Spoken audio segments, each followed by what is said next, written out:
ಎನ್ನುವುದರಿಂದ ಮಿತ್ರತ್ವ ತಡಿತಾ ಇದೆ. ಯೌವನಂ ಧನ ಸಂಪತ್ತಿ ಪ್ರಭುತ್ವಂ ಅವಿವೇಕಿತ ಏಕೈಕಮಪ್ಯನರ್ಥಾಯ ಕಿಮಯತ್ರ ಚತುಷ್ಟಯ ತಾರುಣ್ಯ ಸಂಪತ್ತು ಅಧಿಕಾರ ಅವಿವೇಕ ಇವುಗಳಲ್ಲಿ ಯಾವುದೇ ಒಂದಿದ್ರು ಅನರ್ಥವೇ ಆಗ್ತದೆ. ಆದರೆ ನಿನ್ನಲ್ಲಿ ಈ 4 ಗುಣಗಳು ಒಟ್ಟಾಗಿ ಮೇಳೈಸಿವೆ. ಹಾಗಾಗಿ ಇಲ್ಲ ನಾನೊಬ್ಬ ಬಡವನಿರಬಹುದು, ಆದರೆ ನಿನ್ನಲ್ಲಿ ವಚನ ಭ್ರಷ್ಟನಲ್ಲ ಅಥವಾ ನಿನ್ನ ರಾಜ್ಯವನ್ನು ಕೇಳಲಿಕ್ಕೂ ಬಂದವನಲ್ಲ. ಬಾಲ್ಯದಲ್ಲಿ ನೀನು ಆಡಿದ ಮಾತನ್ನ ನೆನಪಿಸಿದೆ ಅಷ್ಟೇ. ನಾನೊಬ್ಬ ಬಡವ ಎಂಬ ಕಾರಣಕ್ಕೆ ಪವಿತ್ರವಾದಂತಹ ನಮ್ಮ ಮೈತ್ರಿಯನ್ನೇ ಧಿಕ್ಕರಿಸಿ ಬಿಟ್ಟೆ. ಬಡವನು ಶ್ರೀಮಂತನು ಬ್ರಾಹ್ಮಣ್ಯದ ಅರ್ಹತೆ ಎಂಬುದು ಅವನಲ್ಲಿ ತೆನೆ ತುಂಬಿದ ಪೈರು ಬಾಗ್ತದೆ, ಗೊನೆ ಬಿಟ್ಟ ಬಾಳೆಯೂ ಬಾಗ್ತದೆ. ಯಾಕೆ? ತಾನು ಈ ಮಣ್ಣಿನ ಆಹಾರವನ್ನು ಸೇವಿಸಿದ್ದೇನೆ ಎಂಬ ಕೃತಜ್ಞತಾ ಭಾವದಿಂದ ಬಾಗ್ತದೆ. ಬಾಗಿದವನು ಬದುಕಿಯ ಅನ್ನೋದು ಪದ, ಬೀಗಿದವನಲ್ಲ. ಬೀಗಿದವನು ಬಾಗಲೇಬೇಕು, ಬಾಗಲೇಬೇಕು. ಹೀಗೋ ಒಂದು ಮಾತನ್ನ ನೀನು ನೆನಪಿಟ್ಟು, ಉಂಡವನು ಹರಸುವುದು ಬೇಡ, ನೊಂದವನು ಶಪಿಸುವುದು ಬೇಡ. ಈ ತುಂಬಿದ ಸಭೆಯಲ್ಲಿ ಹಸಿದ ಬ್ರಾಹ್ಮಣನನ್ನು ನೀನು ಕೇಳಿಸಿದ್ದೀಯ, ಅದರ ಫಲವನ್ನು ನೀನು ಅನುಭವಿಸಲೇಬೇಕು. ಹೀಗೋ ಈಗಲೇ ಶಪಥಗೈತಾ ಇದ್ದೇನೆ, ನನ್ನ ಶಿಷ್ಯನಿಂದಲೇ ನಿನ್ನ ಹೆಡೆಮುರಿಯನ್ನು ಕಟ್ಟಿ ನನ್ನ ಎಡಗಾಲಿಂದ ಜಾಡಿಸಲಿದ್ದೆ. ಭಾರದ್ವಾಜ ಸೋನು ನಾನಲ್ಲ, ಕಟ್ಟದ್ದು ಯಜ್ಞೋಪವೀತವಲ್ಲ, ಕಟ್ಟಿದ್ದು ಶಿಖೆ.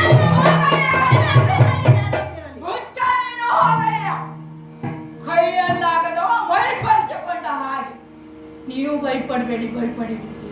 ಇದು ಹಸಿದವನ ಆಕ್ರಂದನ ಅಷ್ಟೇ.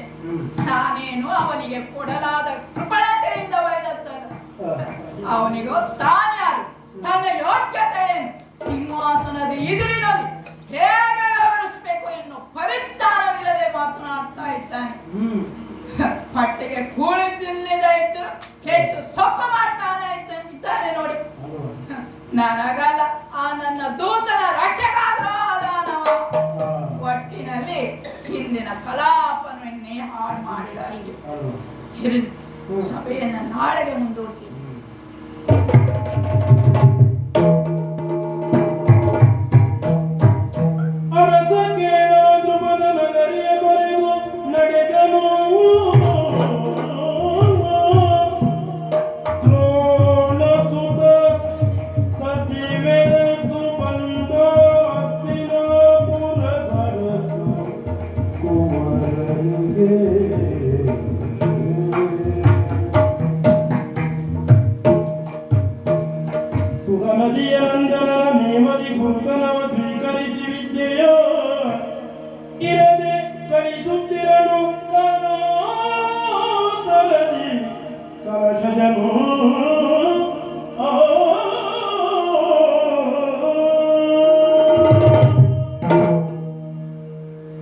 ದ್ರುಪದನನ್ನ ಧಿಕ್ಕರಿಸಿದರೆ ಏನಾಯಿತು?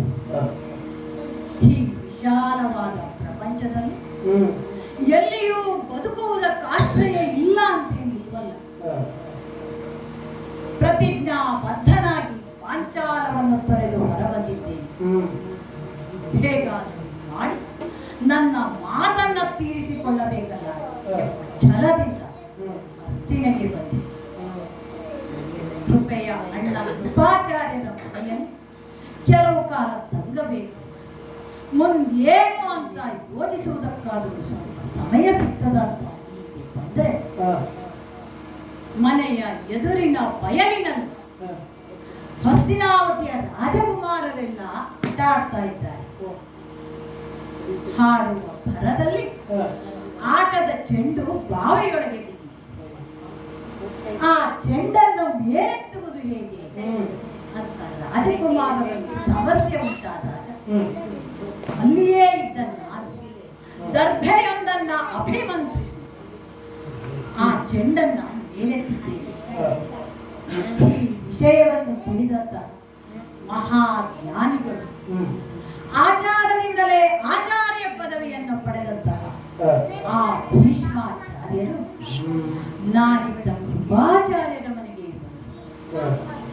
ತುಂಬಿದ ಕೊಡ ತುಳುಕುವುದಿಲ್ಲ ಎಂಬುದನ್ನ ಆ ಭೀಷ್ಮರನ್ನ ನೋಡಿ ನಾವು ಕಲಿಯಬೇಕು.